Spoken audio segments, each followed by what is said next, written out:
from society, dwelling serenely in some mountain hut, unvisited except perhaps by the occasional traveler arriving from a 60s joke to ask, what is the meaning of life? But it's clear from his teachings that he deeply cared about society, if society means the welfare of one's fellow human beings. His book is, among other things, a treatise on the art of government, whether of a country or of a child. The misperception may arise from his insistence on wei wu wei, literally, doing, not doing, which has been seen as passivity.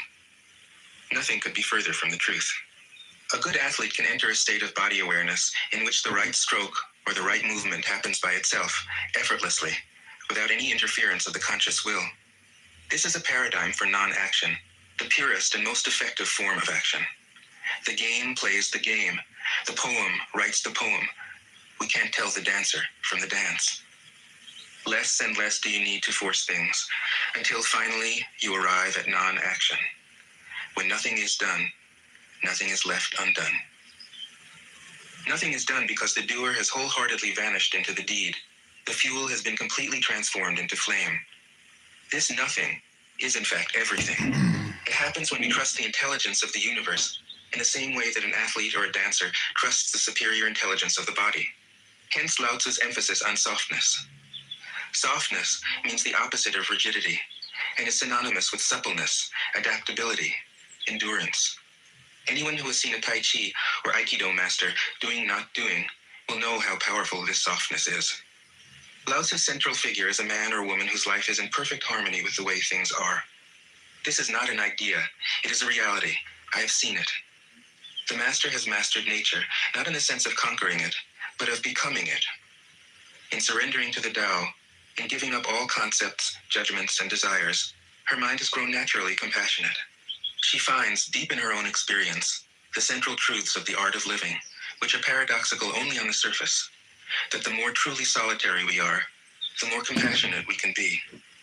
The more we let go of what we love, the more present our love becomes.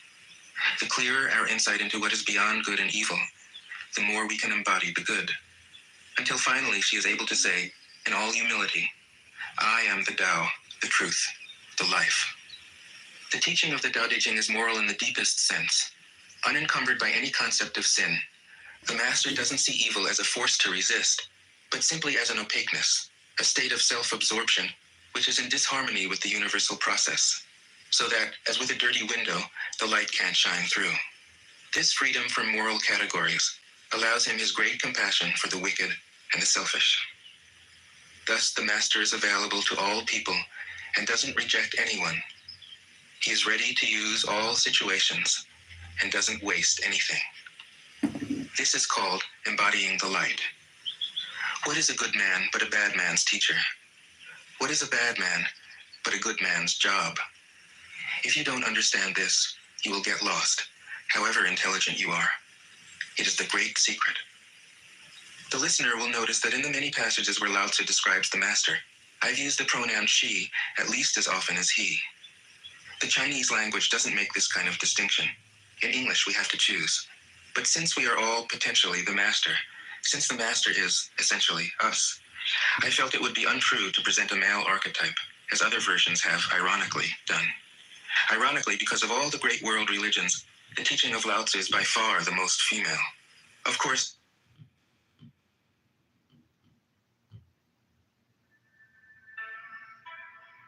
greetings, fellow seekers of truth and wisdom.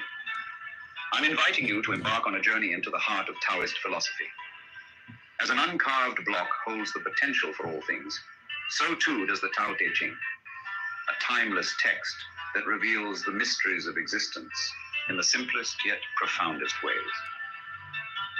Today, I invite you to join me in exploring the essence of this ancient wisdom, and together, we shall learn the art of living in harmony with nature and ourselves. In the following reading, we will traverse the poetic words of Lao Tzu's Tao Te Ching, delving into its teachings on self-reflection, balance, and unity with the universe. Contemplate these ancient concepts and allow yourself to be fully present as we journey through this sacred text and open our minds to its transformative knowledge. The Tao that can be told is not the eternal Tao. The name that can be named is not the eternal name. The unnameable is the